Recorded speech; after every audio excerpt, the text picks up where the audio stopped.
Esainai el heharim, me'ayin yavo ezri. Esainai el heharim, me'ayin yavo ezri. Ezri me'im Adonai, Ose shamayim v'aretz.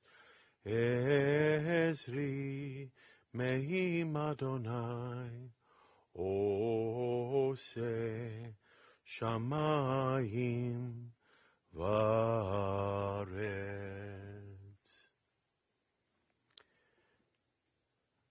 Birth is a beginning, and death a destination. But life is a journey, a going and growing from stage to stage, from childhood to maturity, and from youth to age, from innocence to awareness and ignorance to knowledge, from foolishness to discretion, and then perhaps to wisdom, from weakness to strength, and strength to weakness, and often back again, from offense to forgiveness, from loneliness to love, from joy to gratitude, pain to compassion, and grief to understanding. From fear to faith, from defeat to defeat to defeat, until looking backward or ahead we see that victory lies not at some high place along the way, but in having made a journey. Birth is a beginning, and death a destination, but Marty's life is a journey, a sacred pilgrimage, from birth unto death, unto life eternal. Amen.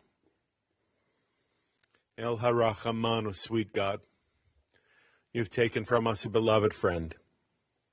Our friends grieve now in a darkened world. In their silence there is lamentation, in their tears there is sorrow.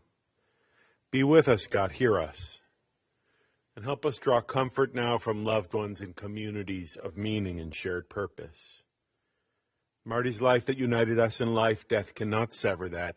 His companionship, shared along life's path, this continues now in the tenderness of memory. The gifts of his heart and his fine mind that brought joy and happiness, they are now a precious remembrance, and in this time of grief we listen to the voice of sacred scriptures of the Jewish tradition that bring us the ever new message of God's nearness and our kinship with one another. I invite you, if you wish, to join with me in the recitation of the 23rd Psalm. The Lord is my shepherd, I shall not want. He maketh me to lie down in green pastures. He leadeth me beside the still waters. He restoreth my soul. He guideth me in straight paths for his name's sake. Yea, though I walk through the valley of the shadow of death, I shall fear no evil, for thou art with me. Thy rod and thy staff, they comfort me. Thou preparest a table before me in the presence of mine enemies. Thou hast anointed my head with oil. My cup runneth over. Surely goodness and mercy shall follow me all the days of my life, and I shall dwell in the house of the Lord forever. Amen. You know, it's interesting, as I was reading, thou preparest a table before me in the presence of my enemies, I imagine the table set for a game of bridge. Thou art with me, Ata Imadi. The faith of the psalmist is echoed in that psalm today through the feelings that I know are felt by Marty's dear family members. You should only know how much it means, Ata Imadi, thou art with them. Thank you for being with them, all of you here present and others watching via live stream. We invite your continued gestures of condolence and loving remembrances over the days to come. Friends who wish may contribute to the Parkinson's Foundation, 200 Southeast 1st Street, Suite 800, Miami, Florida, or to the Avow Hospice at 1095 Whippoorwill Lane in Naples, Florida. The information that I've just read aloud can also be found in the virtual obituary on the Berkowitz-Kumin website. Although the pandemic has made it so that the family requests at this time no visitation following services, they, of course, are so deeply appreciative of your being with them and of your remembrances and your support in the time yet to come.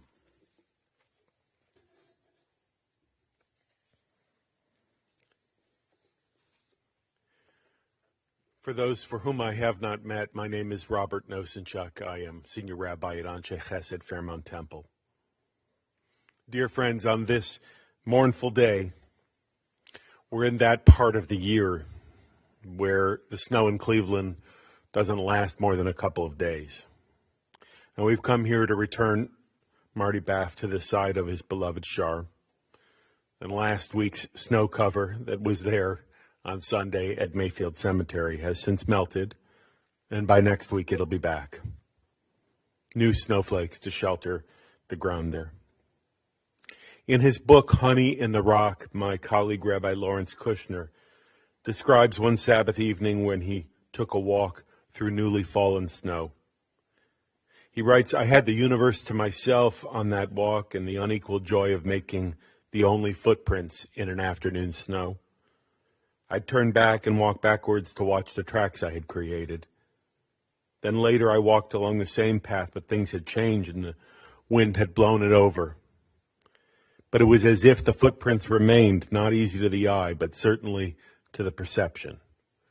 Rabbi Kushner asks, perhaps there are traces people leave behind them in space and time as they make their way through the universe. Traces that cannot be eradicated through kings and wars and volcanoes, traces telling all, even when the snow melts. I'm so appreciative of that idea of traces that last long beyond our years, that walking in nature we might find those hints of what we stood for, what we wouldn't stand for, through the years as we stood vibrantly and walked through this earth. Such an idea, I believe, fits perfectly as a puzzle piece might into the spiritual outlook of Marty A.Baff, whose long life and enduring values we have come here to celebrate this day with the hope they might lead us to a place of healing in a time of need. I honestly did not get to know Marty during his lifetime, but in the time that I've begun to spend with his family, I hope that now after his death, it will be my privilege to absorb some of his essence who was a deeply loved, admired, and respected father, husband, brother, grandfather, and friend, a shrewd and intelligent businessman and entrepreneur, a precious and kind member of this community. As testimony from loved ones, caregivers, who will speak in just a few moments, will reveal, the effect Marty left on the people with whom he was friendly or even just acquainted with was palpable. We grieve here today with his children, with Lori and her Ed, Karen and her Stephen, David and his Jessica. And our hearts ache with theirs at the end of this life of this patriarch and their family. It's the end of an era, to be sure.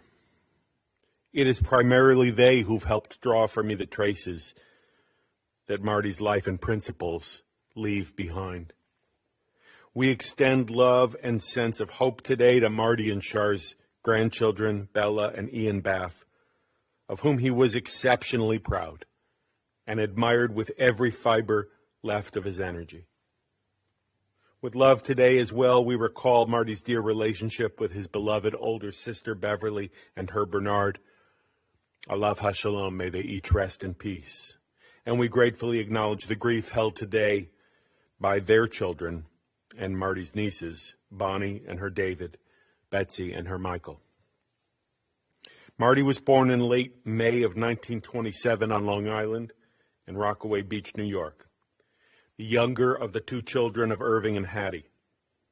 Marty's father was in the meat business and his paternal grandfather in the poultry business. His grandfather, a strong symbol to Marty of the kind of decency, generosity, and resilience one needed to get into business and stay in business throughout his adult life. Marty started out his college studies at NYU before NYU decided he should continue at Ohio State, which is where, thank goodness, he met Charlotte Loveman from Shaker Heights in each of their junior year. A miracle they met, because she was supposed to continue her studies at Cornell, The way he told the story to my colleague, Rabbi Josh Caruso, a few years ago, Shar had called the Sami fraternity house to talk to one of his brothers who wasn't in town. Marty answered the phone and doggedly pursued the girl on the other end of the line. I guess you could say it all worked out. Surely their December 1949 marriage, conducted by the famous Rabbi Abba Hillel Silver at Charlotte's grandparents' house at the corner of South Woodland and Belvoir, just a few miles from here. It commenced a marriage of, very short marriage of 68 years. Their love was constant and strong, and it weathered difficult times as well as helped them celebrate the best of life. The two would argue, to be sure. Her tenaciousness and his rebelliousness could produce some friction, but they were marvelous partners in raising children, in making and keeping close with dear friends, both here in Cleveland and later at their home in Florida, and in traveling abroad, particularly on cruises they loved and a specially remembered trip to Barcelona. When I had the chance to speak by Zoom with David and Lori the other day, they talked about the different spirits in their parents that made it hard to believe that they enjoyed the same trips. Shar being more fearful and reluctant, and Marty being more adventurous and prepared for new challenges. No doubt these qualities kept one for the other safe and grounded, yet also able and capable of attaining something new.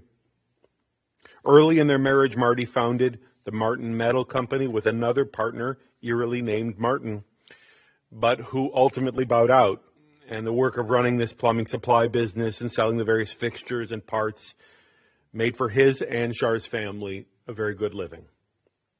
I'm told that especially early in the time period in business, some of the suppliers, well, they didn't want to do business with a Jew, and this drove up costs and made it harder for him to compete.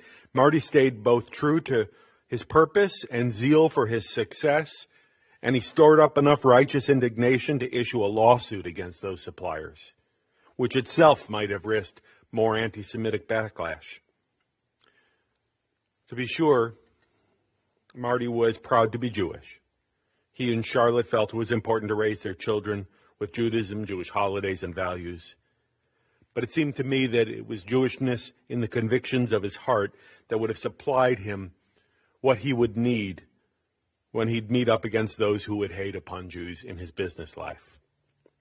Still, by the time he retired in 1987, after Active Plumbing bought him out, the business had helped him have the resources to raise and educate 3 kids, make a good and comfortable home in which they could be raised.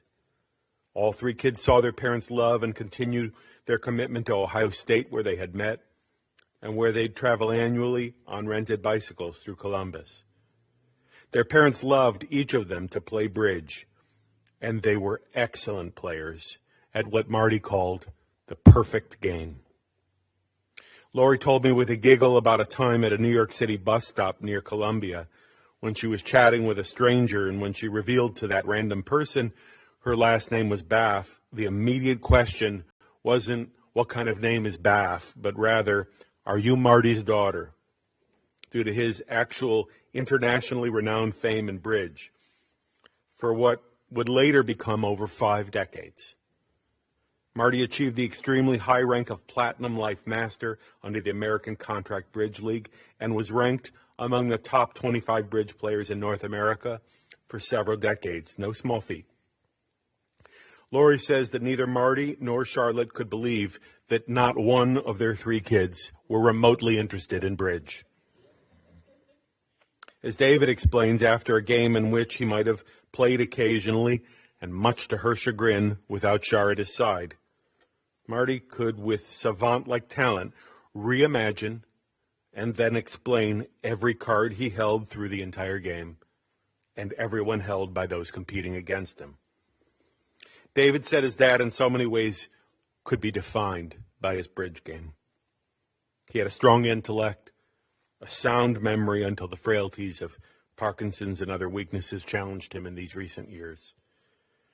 And he was a fierce competitor, whether in a bridge game where he was playing or in a collegiate or professional basketball game he might be watching, taking vicarious pleasure in the competition on each end of the court. Lori spoke to me a few days ago of the activities she enjoyed with her dad, including reading and going to movies at the Cedar Lee. And she speaks with great admiration of her dad's dry wit and the sweetness that became more dominant in his personality, especially as he aged.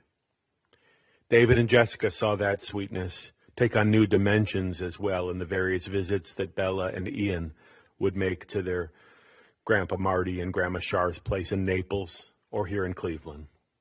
The bonds that Marty was able to make across generations in his family were so tight that even as he became more infirm in recent years, his grandkids could see in their grandfather a man who knew them and loved on them and would want to be remembered by them and all of us as a blessing. Dear friends, in the Jewish heritage, there is an entire book of Psalms in the Hebrew Bible, many of which are typically read at funeral services, like Psalm 23, with which we opened our service. They remind us of the emotion and outpouring that are in our hearts and that don't always correspond to straightforward prose. At the time of a loved one's death, we strive to see their actions through the prism of a psalm.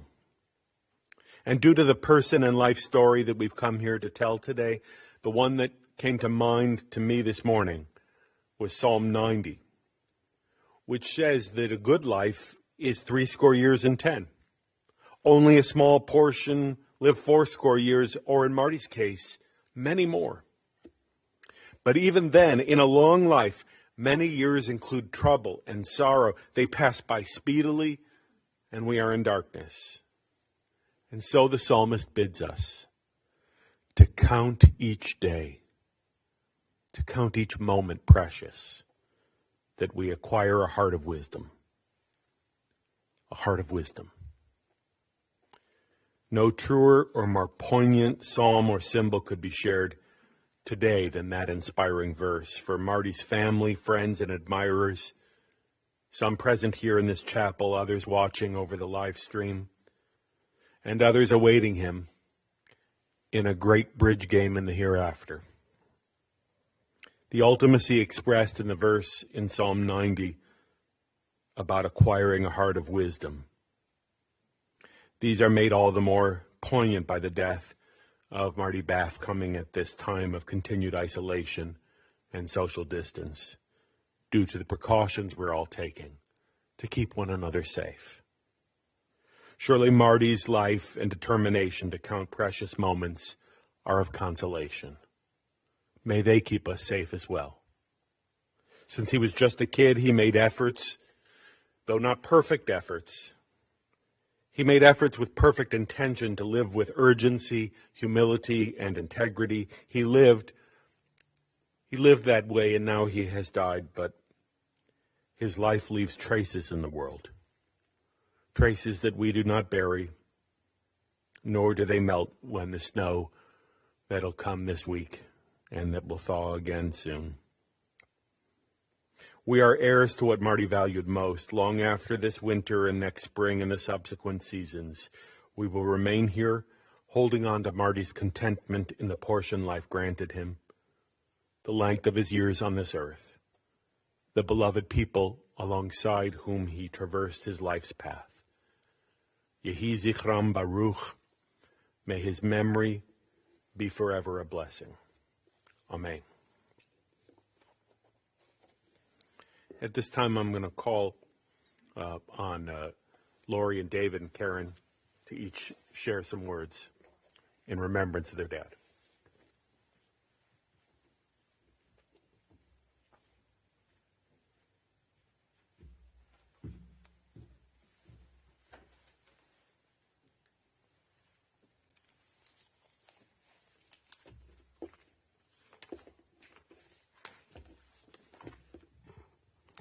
Hi, everybody. I want to start by thanking you all for being here today.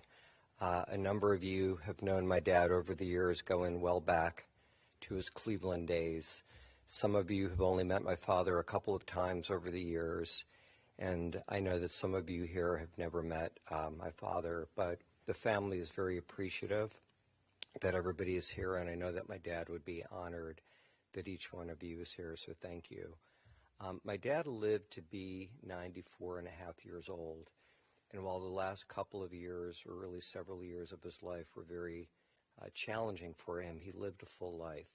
My dad liked to experience new things, try new things. I think he liked the adventure of it. He liked to go to places he had not visited before.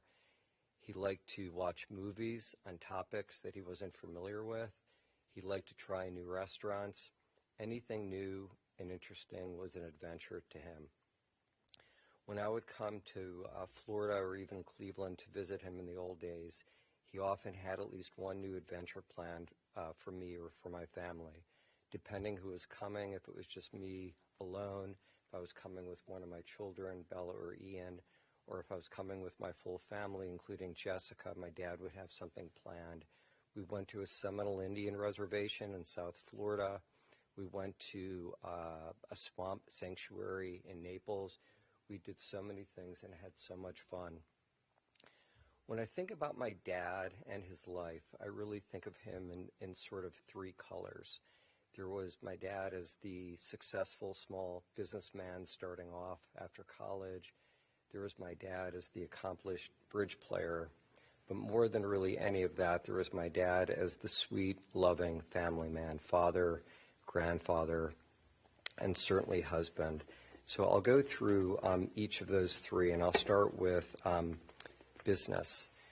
My dad's small business. So shortly after graduating Ohio State University in 1949, my dad started a small plumbing supply company.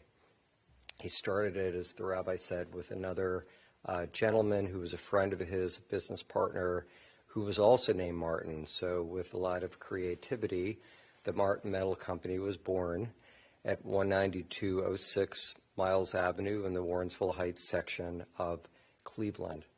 About a year into the business, my dad's business partner, the other Martin, decided to exit the business, and my dad bought him out and went at it alone.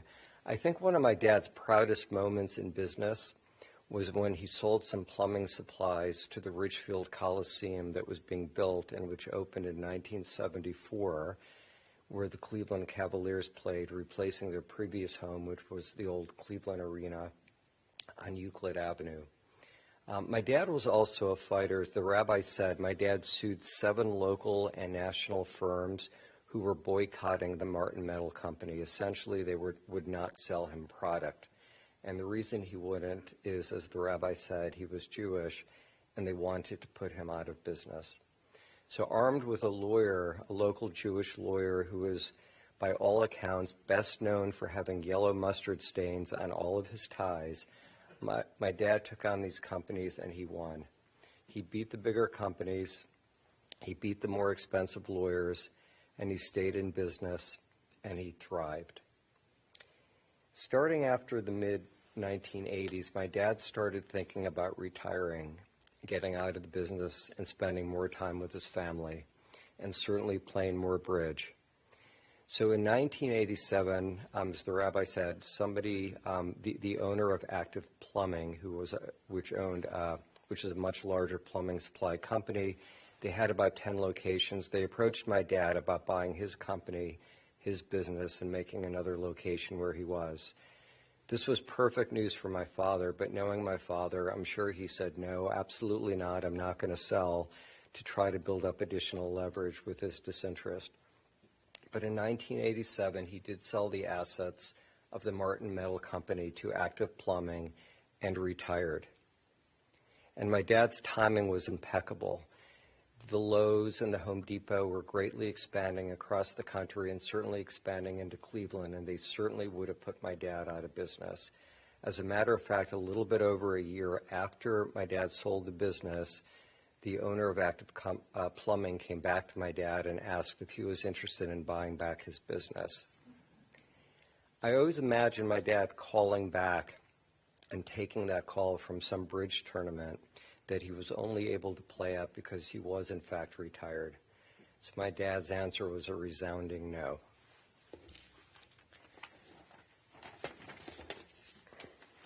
As most people here know, my dad loved to play bridge, and loved is probably an understatement. As the rabbi said, my dad called that the perfect game. I remember where I was and what the context was exactly when he called it the perfect game. My dad and I were at a Target on Thanksgiving afternoon in Naples, Florida, shortly after my parents moved to Naples full-time. We were picking up a Thanksgiving dinner that we pre-ordered, and there was a significant wait.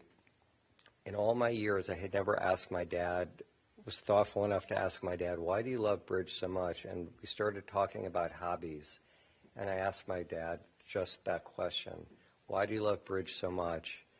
What is it about bridge and the game that makes you so passionate about it? My dad thought for a long while, actually, but not because he wasn't clear, but because I think there were so many clear answers to that question. And that's when he simply responded, because it's the perfect game. And he went on to describe how each hand, how each game is different than any he's played before. Each game and each hand is new, it's a challenge, it's an adventure. As an aside, I'll mention that I do highly recommend ever picking up your Thanksgiving dinner from Target. My father was one of the best bridge players in the country for a long period of time. When he played in local games, he often won. When he played in tournaments, he often won those too. When my dad played bridge games without my mother, he would come home and they would have discussions about some of the more interesting bridge hands my dad played. As the rabbi said, my dad could easily go around the table and describe the bidding by himself, his partner, and his two opponents. He would easily recall all 13 cards in his hand. I used to be surprised that my dad could do that, though my mom could do the same. But I actually wasn't surprised. My dad was just so good at math. I remember about 5 years ago when I was talking to my dad, he expressed some level of frustration that when he was reconciling his monthly bank statement, he started to realize he was actually making math errors in doing the work. I explained to him that that's normal. Everybody makes mistakes. I make mistakes. And sometimes it's actually just not your fault. You might press a key in a calculator. It may not register, and you have a mistake there, the causing of which is not yours. My dad paused for a while and said, "Oh, I don't use a calculator." When my sisters and I were going through my dad's apartment last week, it was no surprise to us to find a number of bridge-related things. We found numerous bridge books, we found bridge magazines, we found bridge articles. I didn't look at the books much, and I didn't look at the magazines much. To me, they read as if they're a foreign language. They read like complex physics equations that I would never be smart enough to understand. I did look at some of the bridge articles. Most of what he saved were articles about himself or my mother, Charlotte. I did find an article that I do want to share here today as sort of an example or illustration of my dad's success in bridge. It came from the Cleveland Plain Dealer. It was an article on November 17th, 1975. The article was titled, "Area Player Scores Triple in Bridge Event." Here's what the article said, Martin A.Baff of Beechwood starred in the final local American Contract Bridge League Tournament of the year, Akron's Holiday Hospitality. It was played this past weekend in Stowe. Baff won 3 events. Scoring a double is rare, but to find a triple winner, one would have to go back several years. The only event Baff did not win was the Masters pair. Baff passed on that event. So certainly successful in bridge. When my parents moved to Naples in 2010, my dad and my mom quickly sought out the local bridge club. I'm told that when they went to the bridge club the first time, a silence developed in the bridge club, followed by whispers that Marty Baff of Beechwood was in the room. The story was told to me by my mother, although I'm sure some of those whispers were reserved for her, as she was one of the best women bridge players in the country.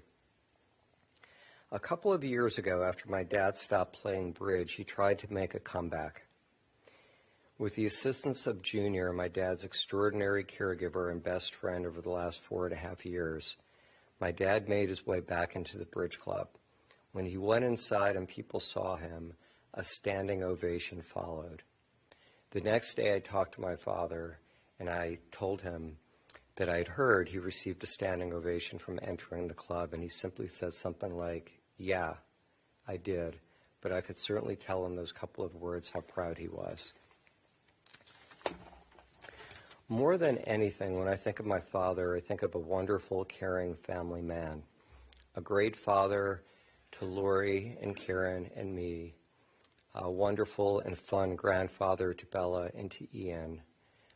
He adored and loved my mother, for over 67 years, and he was a friend to many in this room and outside of this room, and to Jessica, my wife.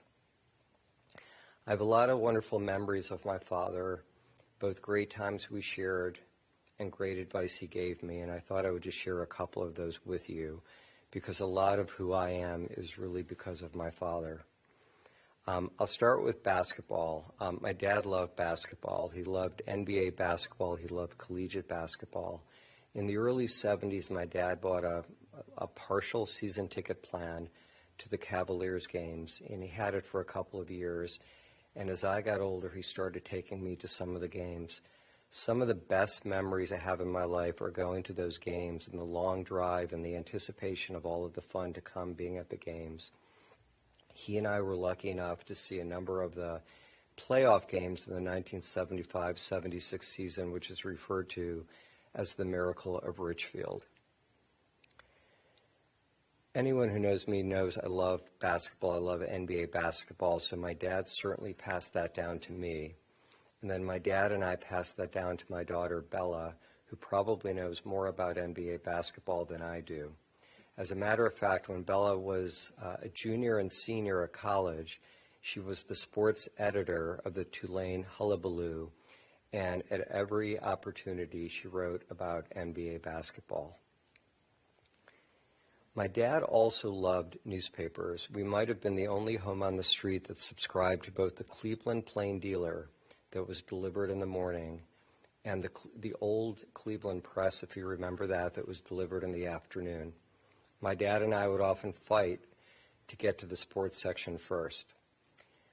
People who know me in Philadelphia know that one of my favorite things to do is just sit down with a newspaper and read the newspaper. And if I'm reading a newspaper, I'm probably as relaxed as anyone will ever see me. Lastly, I want to mention in 1983, I transferred from Miami University in Oxford, Ohio, to Drexel University in Philadelphia. My dad strongly advised me to reconsider my major at that point while I was transferring. I had been a computer major at Miami University. They called it a systems analysis major, and my dad strongly encouraged me to become an accounting major or some other business major, but again, particularly accounting. He thought that would provide a practical education, but I think more so, he thought that that was a good match for my skills and the way I was wired. He was, of course, right. I loved accounting, and I graduated from Drexel in 1986 with an accounting degree, and it has served me well. So I miss my dad a lot, as do Lori and Karen and Junior, but my sisters Lori and Karen and I are grateful to have had my dad as our father, and we're so proud to be his children. Thank you.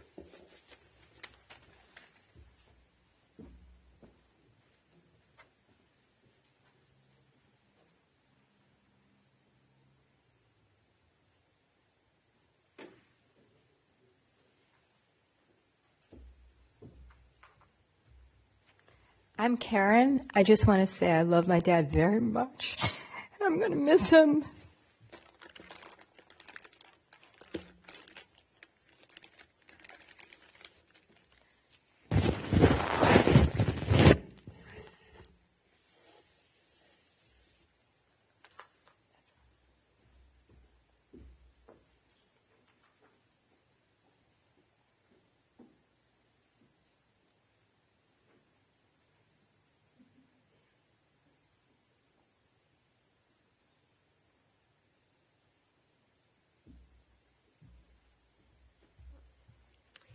Thank you all for coming. So glad to see all of you. So, excuse me a moment.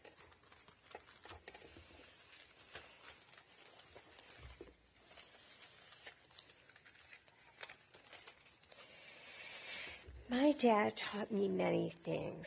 How to tie my shoes, fly a kite, ride a bicycle, do math story problems, and drive a car. When he was teaching me to drive, he wanted me to have experience on the highways as well. And I was very frightened of highway driving, the speed, and entering and exiting. So I remember he said to me, "Highway driving is the easiest. You'll get this." And I did. I was living in the Akron area, so I was very happy not to have to take back roads to get to Beechwood. So, as for, my dad was excellent at math, and when he would look over my homework or when I would have a problem with an assignment, we had this little ritual. We'd put paper and my text, on the dining room table, and then we would begin to look for a sharpened pencil. So this was this little skit before homework started. So my dad would say, "Why can't I find a sharpened pencil in this house? I can't find the sharpener." And then he would yell to my mom, "Hey, Shar, where can I find a pencil?" And she would say, "Marty, I can't hear you. If you want to talk to me, come to where I am." So the answer was always, "There's a pencil in the junk drawer." And anyway, so this was like maybe a 5-10 minute presentation, a little act before we actually, began. My dad enjoyed music, while my mom loved Frank Sinatra, Sammy Davis, and Dean Martin. My dad's tastes were different. He loved Burt Bacharach and Dionne Warwick, Herb Alpert and the Tijuana Brass, Sarah Vaughan, and Ella Fitzgerald. We also shared an interest in, we both loved Blood, Sweat, and Tears, and I would often find my album missing from my record collection and downstairs by his stereo. So another funny thing, sort of odd thing, in the 70s there was a song called MacArthur's Park with a very strange stanza about leaving a cake out in the rain. And my dad and I thought that was like such a silly verse. And we would just sing it aloud, together. If this was before Google, so we would have Googled it if we could. My dad belonged to the RCA Record Club in the early 60s. So each month he would receive a package in the mail consisting of maybe it was like a 7x5 rectangle consisting of little perforated like labels, and each square had like a record album on it. So my dad would choose the records that he wanted, and then he and I would gently, tear that little square, and then my job was to attach it to the order form. It just is a really sweet memory. I must have been about 4 or 5 at that time. My dad had elected himself to the position of director of women's fashion in our family. My mom, those of you who know her, had a very unique look. Earrings, rings, bright colors, my sister and I are a little bit different. So anyway, but it was wonderful that she had her unique style in all arenas and was brave enough to, exercise it. occasionally my father would come to me and say, "Why doesn't your mom dress normally? And can you talk to her? How come she doesn't own a pair of jeans?" I said, "Dad, I don't think this is going to be, effective." In similar fashion, my dad would comment on the fact that I didn't wear makeup, that I didn't own a pair of high heels. I'm sorry. So, and he would say all this very gently. He would say, "Sweetheart, I'm just wondering why." So anyway, before my parents moved to Florida, they lived in the village condos in Beechwood. My dad said, this was the night before they moved, he said, "Would you just do your old dad a favor?" And I said, "Okay, what is it?" He said, "Would you walk over to Beechwood Place and go to the cosmetic area and have someone put makeup on you?" So I said, "Yeah, this is a waste of money. I am how I am." So he took out a credit card. He said, just go there and whatever products they use, buy them.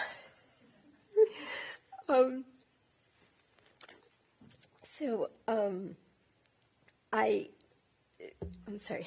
So that's what I did, and I came back with my little package, and my dad said to me, "Oh, that looks very nice." He said, "So I imagine that will live in your sock drawer." I said, "Indeed it will." Another thing, so my mother always wore heels, and my dad would say to me occasionally, like, "Why don't you ever wear heels?" And I would tell him I want to be comfortable, and they're just not necessary for me. So I broke my right foot 3 times, 2 stress fractures, and then the last time straight through. So when I went to the orthopedic surgeon, I remember it was near the high holidays, and so I said, "So I imagine I should not wear like any heels to service this." And he said, "No," he said, "Lori, your heel wearing days are over." But they had not begun. So I asked him to write that on a prescription pad, which he did. And I sent that to my dad, and he framed it and kept it in his office. No heels.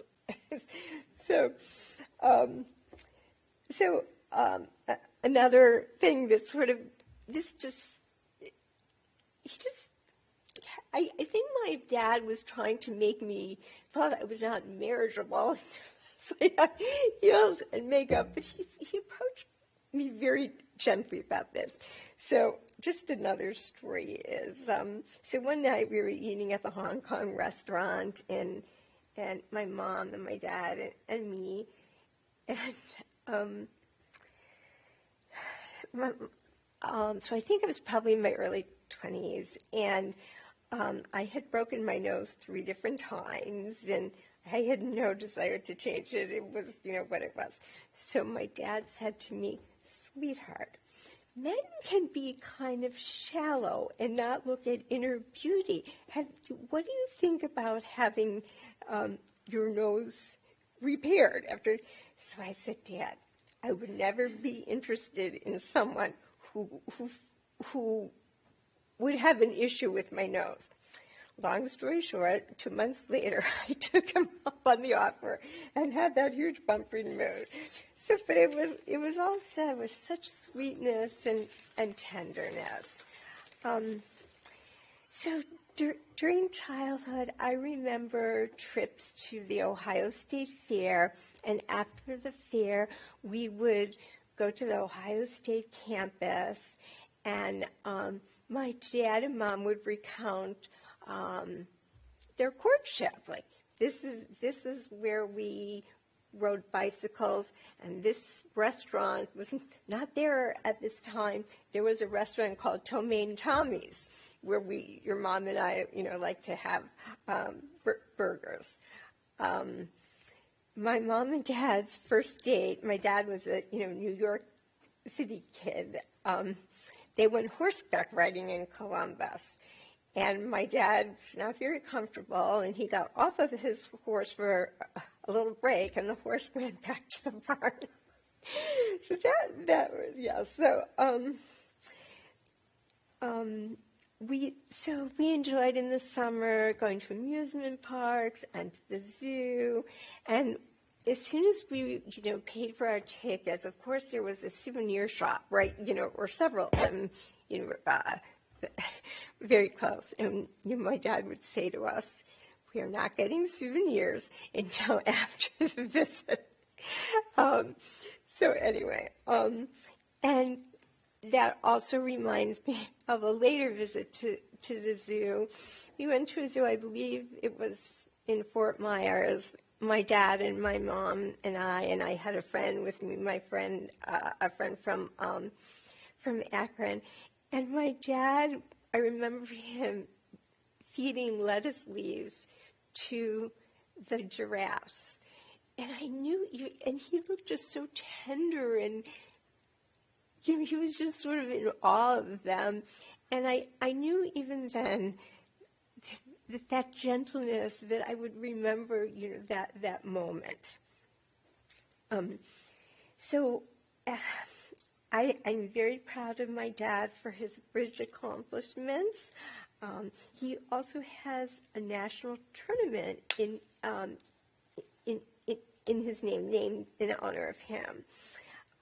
As a child, I think the three of us could in no way understand how adults could sit at a table for like 2 to 3 hours at a time. And we would sometimes, if my parents were playing with another couple at the house, we would try to almost see if we could break their concentration.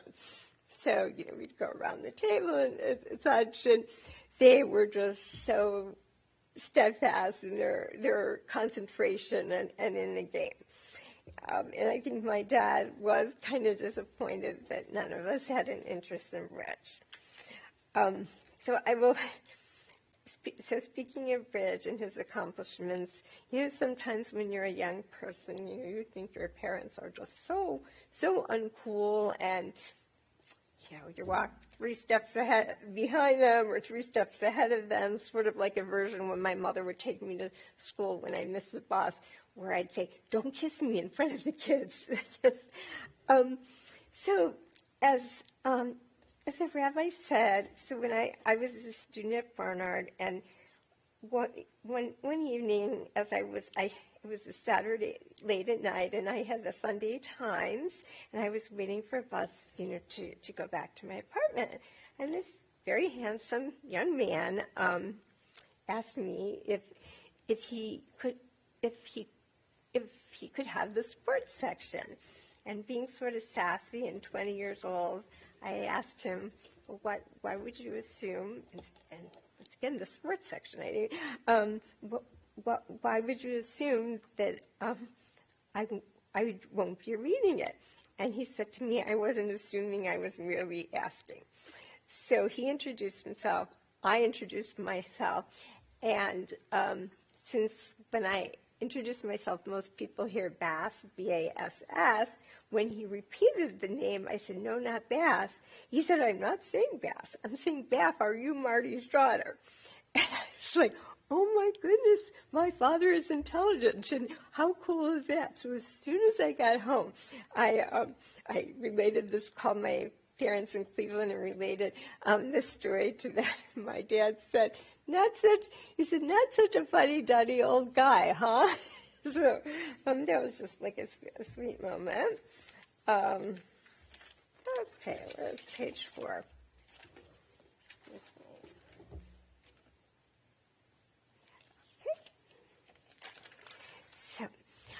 So then the rest is on my phone, and I will find it. I'm sorry. Oh, I'm so glad that my parents bloomed in Florida. They never had any desire to live in Florida until they had a desire to live in Florida. Both parents were always such warm, intelligent and lively people, and they made good friends easily. My dad could enjoy walks year-round and tennis, and of course bridge. I wish that they could have had more time before they both became ill. I hope that they're again together. As we were cleaning my parents' apartment, emptying drawers, something occurred that I would like to think my mom was somehow involved in it, or maybe pure synchronicity. So I had called the hospice.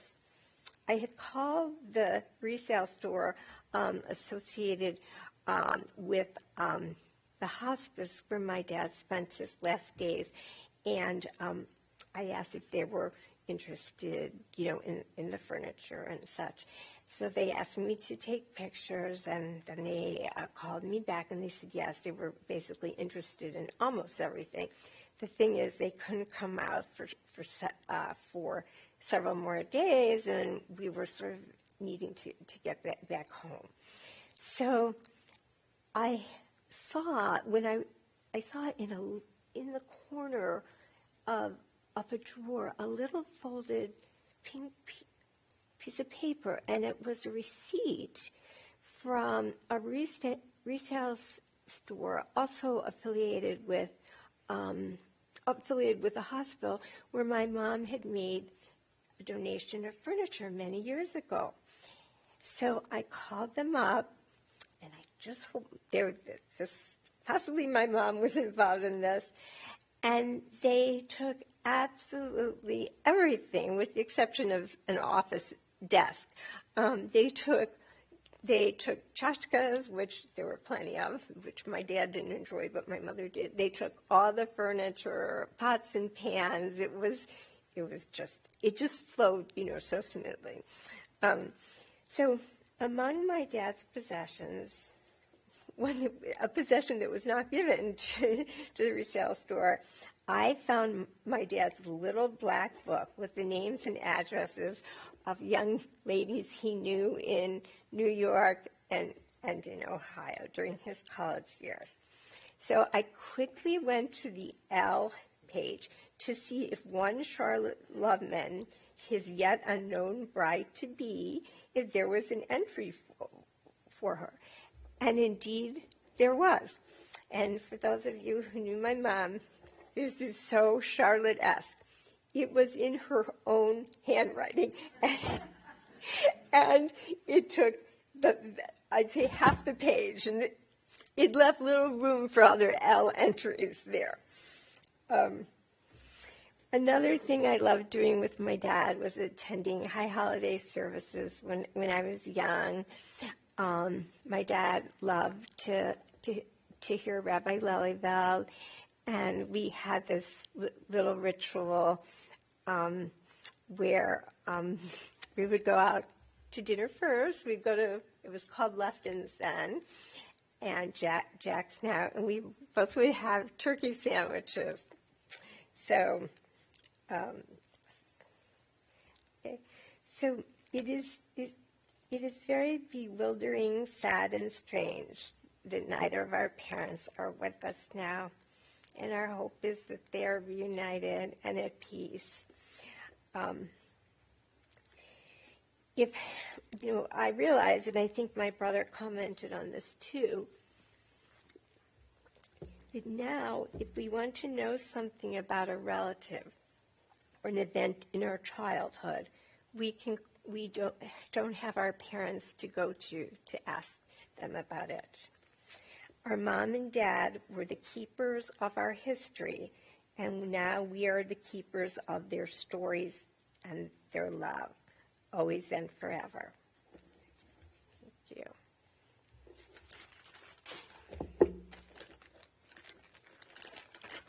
Oh, I just wanted to add one more thing.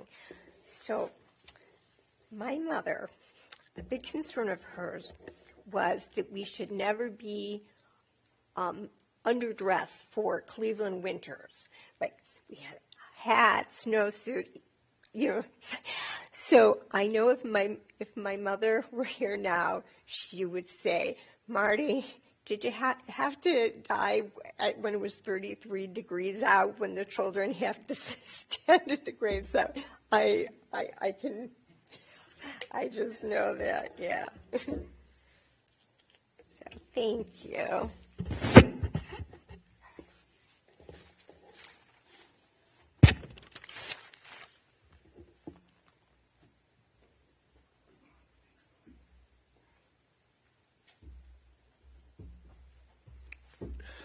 Good morning, everyone. My name is Junior. First of all, it's a pleasure to share the stage with Marty's kids. As his caregiver, I've met Marty in September 2017. I had my teaching job at a community college, and my mother-in-law used to work for him.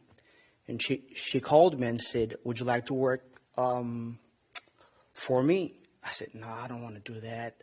I'm going to be too tired." And she called me the next day, "Would you like to work for me again? Because I have somewhere to go." I said, "Okay."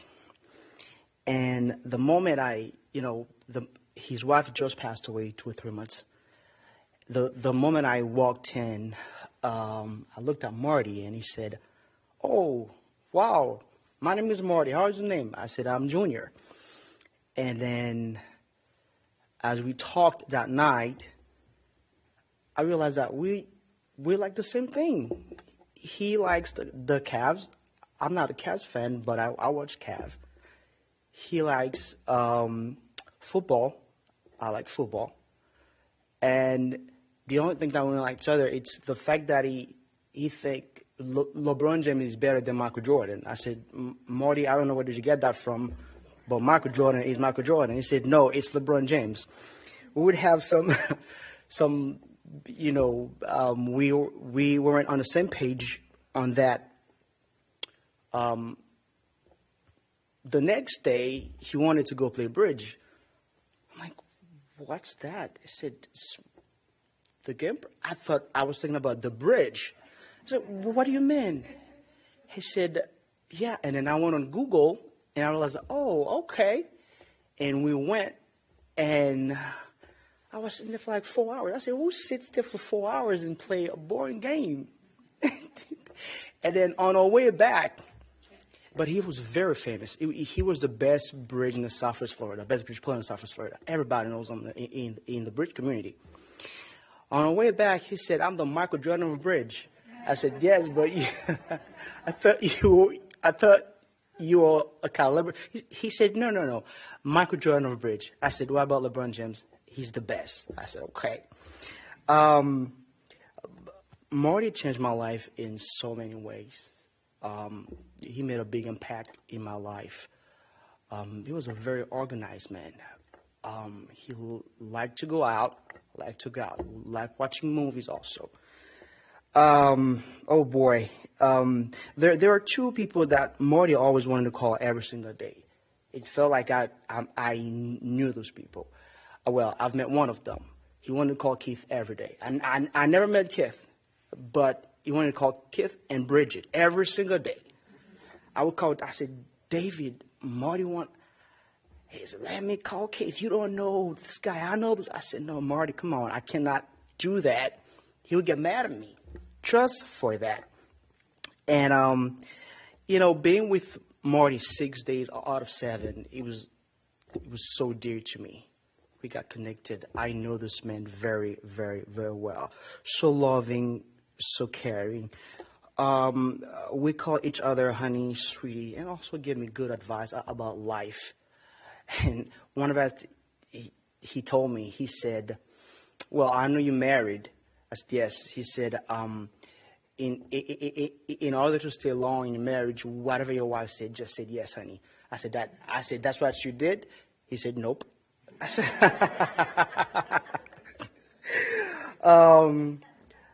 and of course, I'm going to miss Marty. Give me the best advice about life in general, and most importantly, give me this new family, Lori, Karen, David, Jessica, and the kids. Thank you guys. You've loved me from day one, and who thought a guy that used to teach in college would become a caregiver. So once again, thanks. And your dad, wonderful guy, guys, wonderful, wonderful, wonderful man. One thing about Marty, after each fight at night, I said, "You're right. I think I shouldn't call Keith every day." I said, "Yeah," but he never called Keith. Never. I always make sure that say, "David, I'm going to pretend that I'm going to call Keith." I would pretend calling Keith. He said, "Let me talk to him." I said, No. He's going to call you back." He said, "Okay, I'm going to talk to him later." And then that's probably, and one thing too about your dad, guys, he really loves you. He really, really, really loves you, guys. So he talked all the time about you guys. I remember I said, "Marty, I'm going on a 5-day vacation with my family." He said, "Okay." And I ended up spending 7 days. I called to just let him know, you know what, I'm not coming this Saturday. I'll be coming on Monday. He said, "Do not talk to me. You don't keep your word. You said 5 days." I said, "Well, Marty, I have to spend more time with my family." He said, "That's not what you said. Keep your word, young man."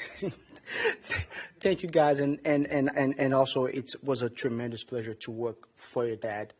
An awesome man. And I'm going to miss him dearly. Thank you.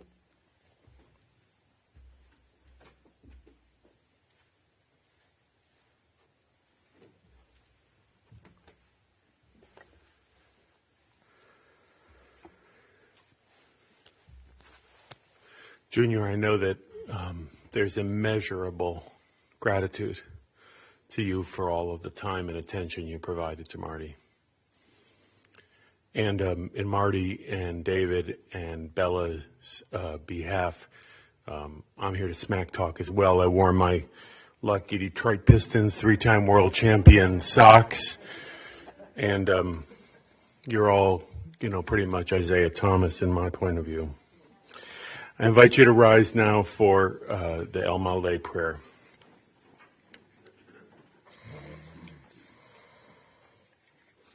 El Malay Rachamim, Shchen Bamramim, Chamsei Menucha Nechona Tachat Kanfei Hashkina, Im Kedoshim Utorim, Ki Zohar Arakim Athirim, Nishmad Moshe ben Yitzchak, Shel Hach Leolamo.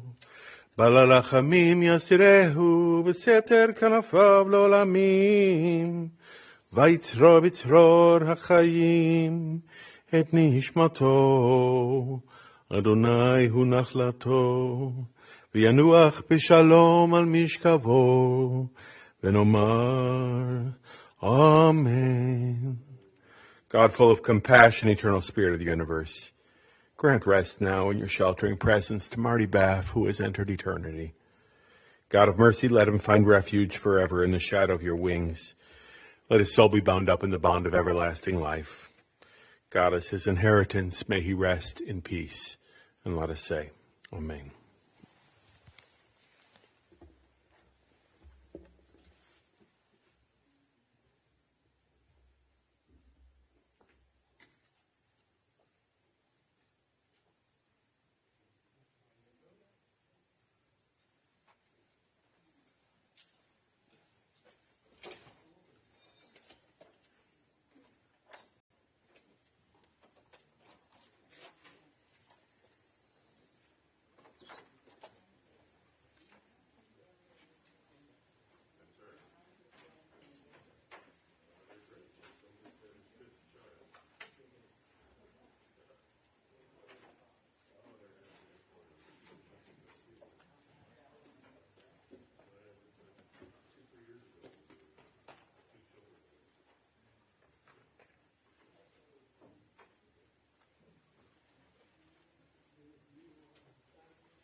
You've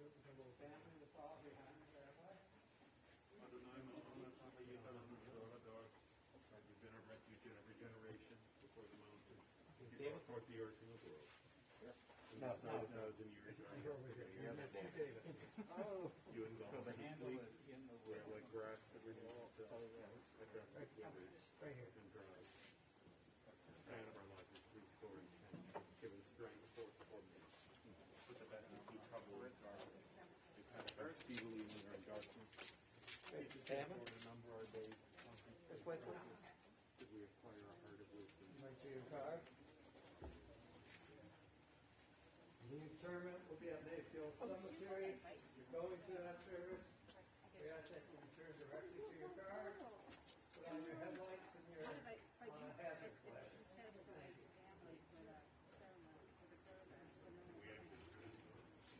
Oh, let me see. So you were saying, excuse me, everyone. I think there was a glitch in our organization.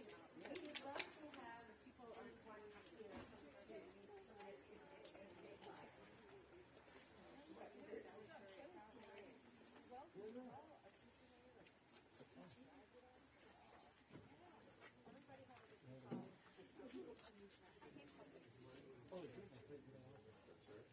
Oh, no.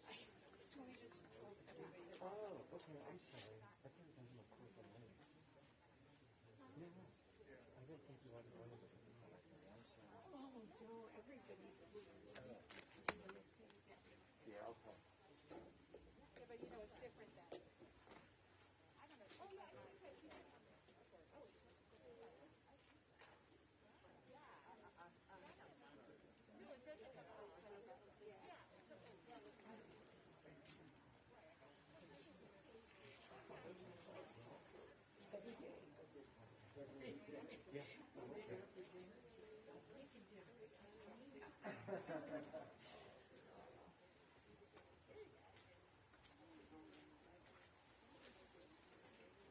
See?